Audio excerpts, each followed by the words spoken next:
दिनांक 24 ऑगस्ट या दिवशी बदलापूर घटनेनंतर चिमुकल्या मुलीच्या अत्याचाराच्या घटनेनं संपूर्ण देश हादरला असताना वसईत सावत्र आईने घृणास्पद प्रकार केला आहे.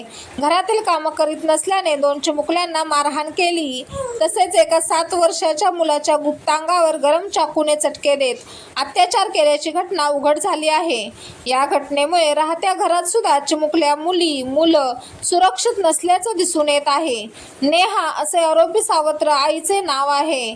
घरातील भांडी घासणे, फरशी पुसणे, झाडू मारणे या कारणासाठी या विकृत सावत्र आईने 7 आणि 8 वर्षांच्या मुलाला लोखंडी पकडीने पोळी लाटण्याच्या लाटण्याने मारहाण केली. यातल्या 7 वर्षाच्या मुलाच्या तर गुप्तांगावर गरम चाकूने चटके दिले आहेत. ही घटना वडिलांना कळल्यावर सावत्र आई विरोधात वालीव पोलीस ठाण्यात गुन्हा दाखल करण्यात आला आहे.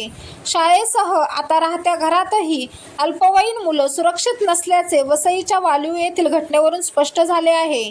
या प्रकरणात वसईच्या वालीव पोलीस ठाण्यात सावत्र आई विरोधात भांडवी कलम 323, 324, 504, 506 यासह अल्पवयीन मुलांची काळजी व संरक्षण कायदा 2015 कलम 75 प्रमाणे गुन्हा दाखल करण्यात आला आहे.